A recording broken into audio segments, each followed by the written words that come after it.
I'm Ann Polycarpe, fashion stylist and owner of Otempus Management, and today we're celebrating dopeness with MAKADREZ.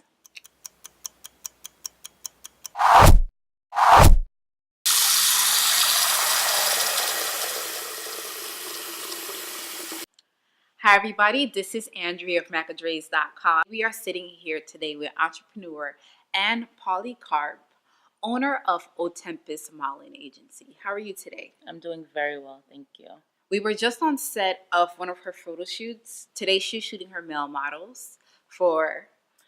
Just for a test shoot, kind of like preparing for New York Fashion Week coming up. So it's good. We're promoting different lines, helping different showrooms, and kind of getting the momentum going for Fashion Week. So how long have you been running your company? As of today, as of yesterday, actually, it's going to be 9 months. Wow. Just been creating, kind of doing it on my own and feeling my way out. But it's been a great beginning, a good journey. So how many models would you say you have acquired for on your roster? About 15 right now. So we have adult male, adult female, and 4 children.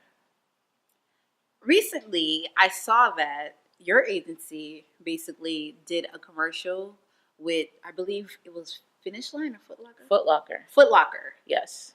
So how did you build that connection to make that happen? Just a lot of harassment.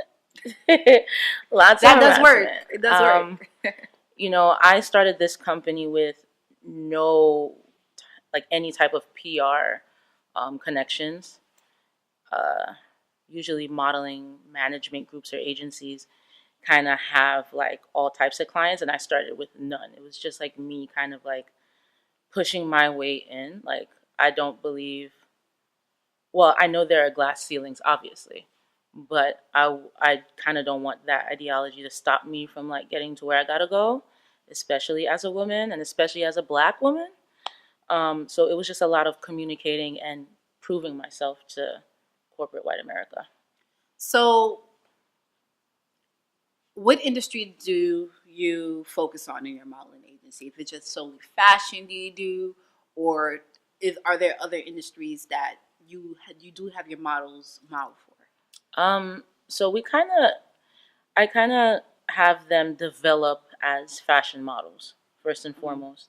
When someone does come in to cast, the first thing I ask them is, what are your strong suits? Do you have an interest in, doing commercials? What's your favorite brand? Some people say things like Macy's. So you kind of see where they want to be in terms of commercial things, where their personality might lie. Mm-hmm. Other people say opening ceremony. And then it's okay, you don't want to do any talking lines. You just want to be the mannequin, So we kind of figure out what direction they want to go, and we start them off with walking shows. Primarily independent designers. We do venues like Style Fashion Week. We have some also eco-friendly uh, lines that are all about that sort of kind of against fast fashion type of situation. So we kind of incorporate all aspects. But for sure, our next step is getting some of our models to do infomercials and just the commercial stuff instead of that high fashion kind of situation. Okay, so it's been 9 months since you started your company, correct? Yes. So what exactly inspired you to start this company 9 months ago? Well, I was let go from a position I had managing a organic food company. And I also, even before being, pushed away, I was always complaining about the fact that I worked really hard. I worked 10 times as hard as people that were getting paid more than me and were not applying themselves. And I did a damn good job of managing and organizing and just getting things done. And so all that pent up energy kind of led me into the direction, and lots of prayer, might I add, led me into the direction of creating something for me. Like, I do believe that I am a good worker, but I don't believe that that's the end point for me. I want to create jobs, and I want to help people, and I want to be in control of my destiny, essentially. So I asked my dad for some money to add on to mine, and created a clothing line. And it was kind of hard. I've always worked in fashion, so I know, like, what to expect, but I didn't really have much support in that. So things didn't go as well as it should have. But then I pivoted. I had a friend of mine that I visited in Toronto, and I saw that she's very adamant about posting her pictures and showing the world that she's modeling. And I was like, man, like, I already manage some musicians. Why not manage models? Like, why not create a community and, like, get things going for people? So I immediately inboxed her and was like, hey, do you have management? She's like, no, but I was going to ask you if you would manage me, since you're doing a good job with the guys that I also manage. So I was like, oh my God, like, let's start it. So, I always had, like, the name in my head or some derivative of that. And I went downtown, county clerk, put in my papers, and it's been that ever since. I started with my own graphics because I used to do e-com at another fashion company. So I was always on the back end, kind of like putting things together. I also always took photos, so I was like, why not start with the portfolios? And it's just kind of been that, just repetitive, like nonstop, until I got things together and moving. Nice. That sounds really impressive. Thank you. So, other than models, you do manage musicians. Yes. How many musicians do you have on your roster? Are they all under your, well, your modeling agency is separate, but they're all under the brand of Otempus Management. Otempus. So Otempus is a management agency. Yes, management for just talent and models. Okay, so how many people do you have on the talent side? So currently we have two. We have a rap group. They also sing. It's POTMG, so that's Party Over Terror Music Group. Okay. Nice. And we have a young lady who sounds exactly like Brandy. Wow. Okay. She's of Haitian descent. She's just amazing. She's her name is Ruby Queen, and right now I'm developing her. So we're going to be working on her image, and kind of like getting that ball rolling, because this girl is superbly, like, talented. So I know, like, with the right branding, it's sure to take off. So when you pick individuals to be on your roster for your management agency, rather it's on the music side, rather it's on the modeling side, how exactly do you choose the proper people to represent, that you want to represent in your agency? Well, I don't want to say what you would expect me to say, right? Like, the looks and, what, like, social media following, like, none of that really matters to me. I'm looking for people that are eager, that are hungry, that they want to learn. They're humble and they're ready to work. That's on the modeling side, like, I'm more so focused on off-center looks. So I'm not looking for the Barbie dolls and the Ken dolls. I'm looking for beauty in its truest form, you know. In terms of the musical side, I don't care about social media following, because I know that if you have talent, that's gonna come like that, regardless. So I'm looking for people that have talent, that know how to work with what they have right now, and they see a vision for themselves. And I'm not just talking like short-term goals. I'm talking like big-term, like, this is a commitment, this is my life. So that's how I kind of figure out, is this person worth working with? One thing I like about you is that you're not just a person that's just like, hey, do this. You basically are involved in everything. So, like, perfect example, the other day when you had the women's model photo shoot, you're basically the stylist, the photographer, making sure that, oh, if you want to take a picture on Instagram, make sure you take it at this angle and stuff like that. You're involved in everything. Like, you make sure that when you have somebody in your roster, you represent them in everything that they want to do. Not to say that, hey, oh, I want to know about your personal life. Yeah. Not to say Yeah, that, for sure. but you want to make sure they're on your roster, that they are always in tip-top shape of when they put themselves out there to society. Absolutely. Basically. Absolutely. I tend to do that in the beginning because I want them to understand the environment of a photo shoot. I want them to understand the environment of dealing with the photographer and knowing that not everybody's the same. I want them to be able to go out there and represent Otempus in its best light. You know, a lot of them are developing, right? So they don't have experience.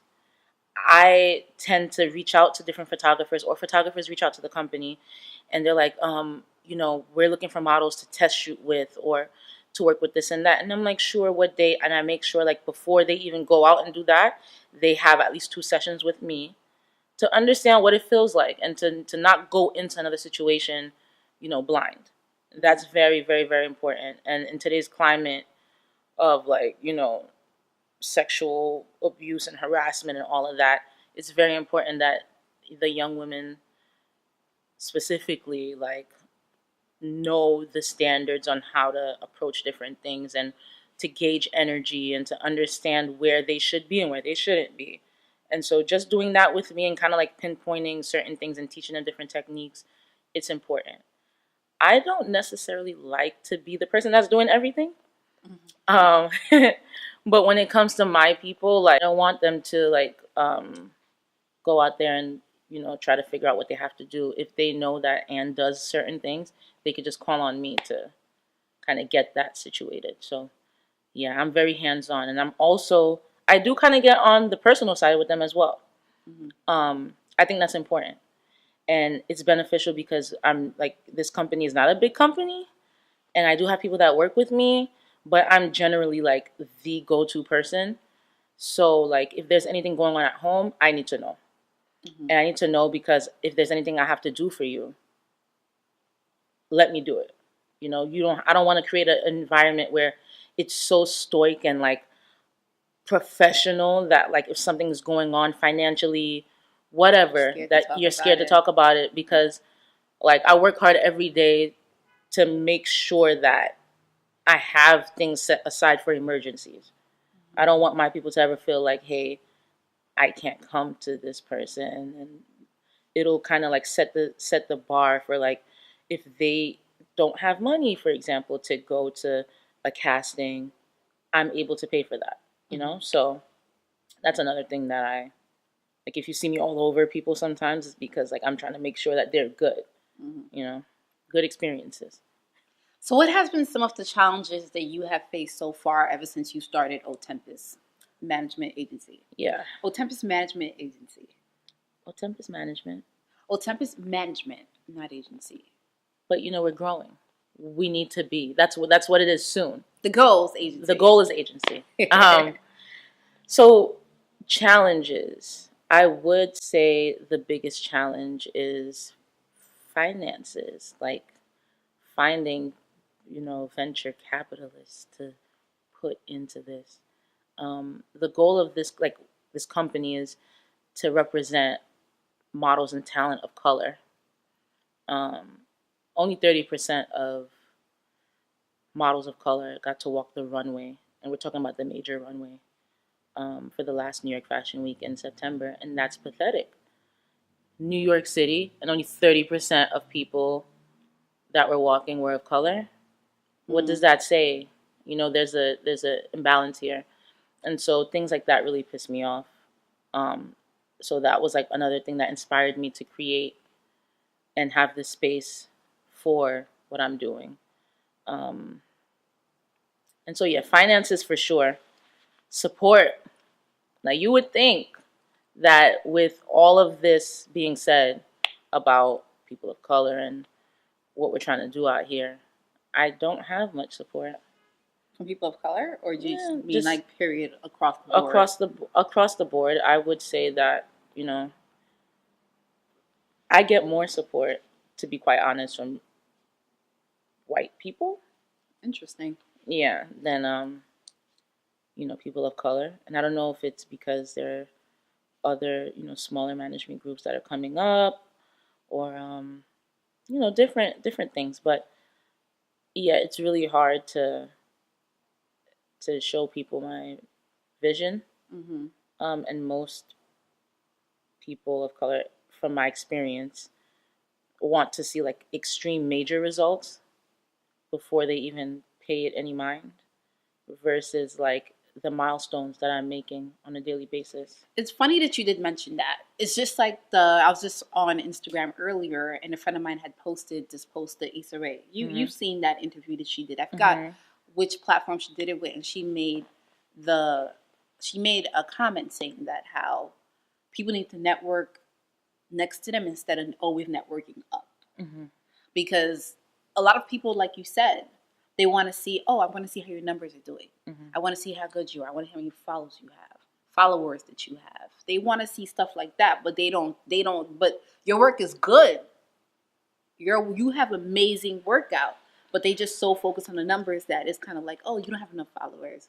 Yeah, I don't know if I really want to work with them. And that sucks. That really sucks. It does. Because it does. The moment like things work out for somebody, that's when everyone is kind of like, oh my God, like I need to work with her. Like, did you know I used to speak to her about this situation?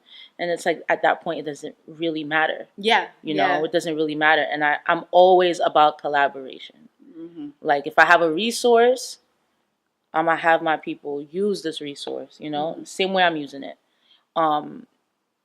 It sucks. And Issa Rae is absolutely correct. Just like networking laterally will help, and it will raise the culture. It will. It will. For sure. Yeah, because everybody else have a lot of people have the concept that, it's not enough out there.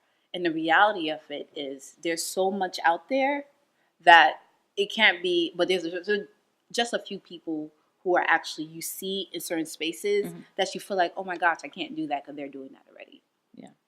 My mom, I hate when people say that. Oh my God, my mom always told me, she was like, Anne, if you wanted to make a nail polish, make the nail polish. SE here, OPI, you can be Siat London, or I guess, I don't know, Siat? I guess that's Siate. London. You can be the next, you could be Kiss. You're still going to make money because there's so much money out here to be made. It's true. Like, you cannot let other people dictate your own success.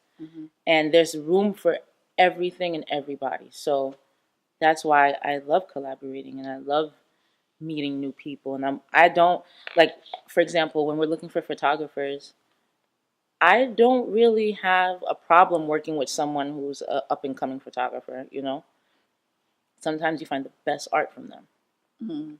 You find, like, key pieces. You're like, wow, this is an amazing, shot.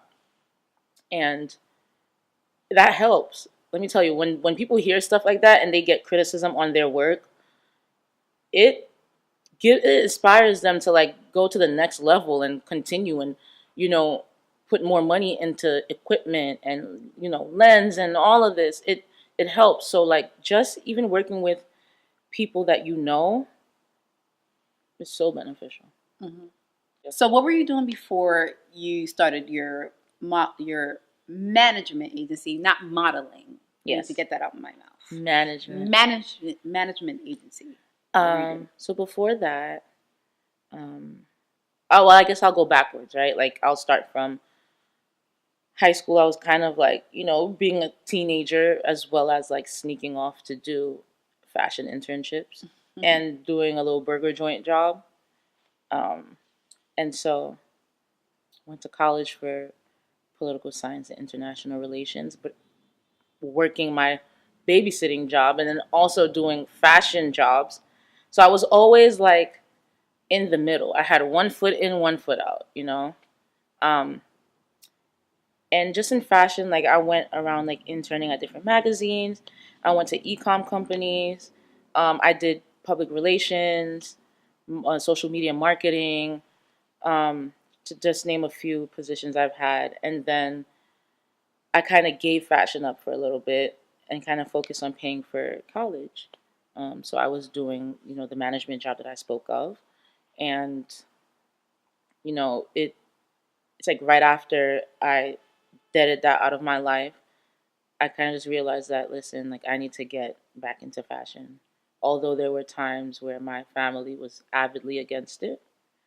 Coming from a Haitian household, it's not easy. They expect you to be either a lawyer, a doctor, or architect, so Yeah. And so I could understand why my parents were so adamant about retaining, some kind of formal education. But now it's kind of like they believe in me because they see like I'm persistent and I'm showing them that I can do it. And now I have like that full back end, which is it feels good because y'all know Haitian people. You guys know how it is, so for sure. So who have you gotten your models to work with so far? What brands have your models worked with? So there's this brand called the Athlete's Foot, and it's the equivalent of Foot Locker, but in Australia and Norway and Holland, all over the Western Europe countries. And then we have Foot Locker. I've signed a couple contracts with Glamour magazine. The O&O Foundation, we participated in their fashion show. ESSA New York, which they focus more on sustainability in fashion. So there were a couple of brands that my models walked for. We did Style Fashion Week, which is like a staple here in New York, and LA, Miami, Palm Springs. That's a big venue, and I was very, very proud of one of my models, Dominic, for like securing that after only like 2 weeks of development. Oh, amazing! So like it was a good feeling. Go Dominic, man. And so right now we are kind of like preparing for the next level, right? So that was my first fashion week. This upcoming fashion week, it's going to be amazing. I'm very excited. Can't wait to update you guys at some point. But yeah, that's it for now. Oh, Nickelodeon. How can I forget? Forgot the kids, girl.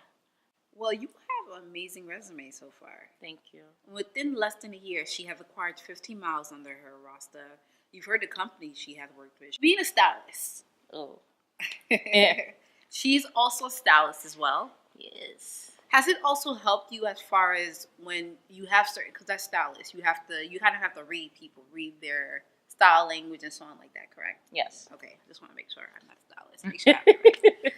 Has it also helped you as far as when you send your models out to certain shoots and they're throwing certain things on the models and you're like, you shouldn't be doing that. I'm in a never ending.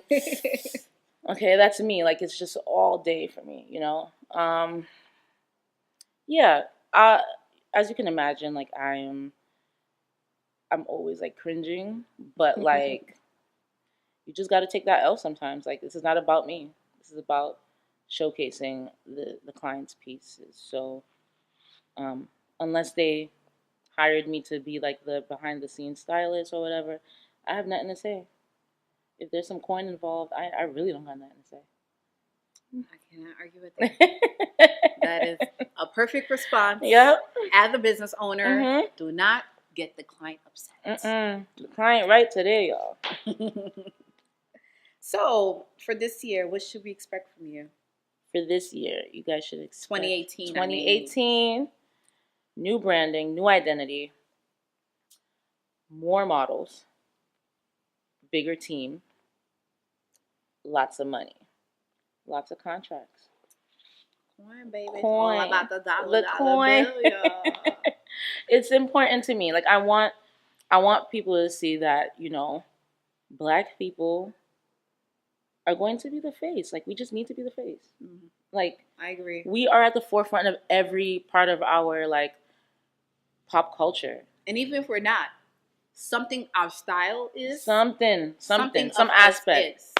So, you know, if it's gonna take for me to keep pitching these same models, I will keep doing it. I'm also trying to cast more non-black models because I don't see there's like less than 1% Native American on the runway. There's about like 3 or 4% Asian. Latinos, there's like 7%.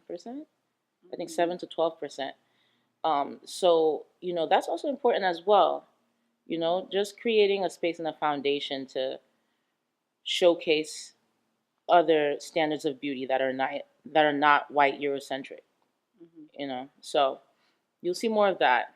Um, and yeah, we'll just be here doing our thing, doing events, um, and just being relevant in the culture.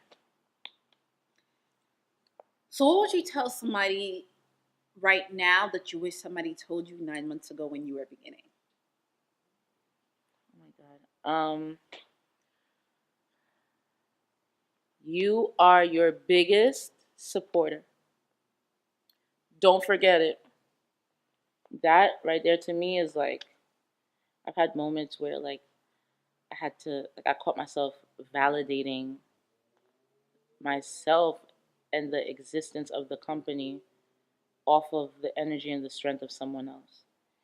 And that wasn't healthy. And the moment that the rug got pulled under me, I was literally willing to let it all fall and all crumble.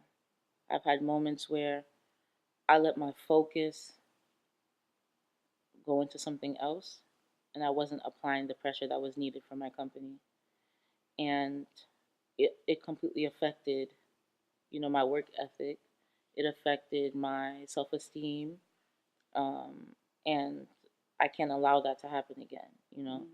So I keep my business separate and I try to like if there's any opportunities that come for me personally as a stylist or a photographer, whatever hat I'm wearing today, I try to keep it separate from the company because we gotta admit sometimes when we're not good at multitasking certain things, you know. Um, in terms of support, like I found my support for myself faltering because I wasn't seeing that same exact support from the people that I wanted it from. But at the end of the day, it doesn't matter because when you put your like energy into this to build and to create, none of these people matter. Like at the end of the day, it's gonna be you and your company, or you and your child, or you and whatever. So you just gotta constantly like remind yourself who you are, and what you stand for, and what you're out there creating and putting into the world. So yeah, that's what I wish somebody would have told me. Well, there you heard it from Anne Polycarpe herself, entrepreneur, Owner. stylist, Yeah. woman, Renaissance woman. Okay. Okay. But yeah, it's very inspiring. I like the fact that your brand, it does not only represent helping others, giving them the platform that they need to showcase the natural art that they were born with, but it also promotes Black excellence. Yes, absolutely. Black excellence, like Empowering our community and basically showing how, hey, we're here too. We are here too. You forgot about us? We're here. we're here.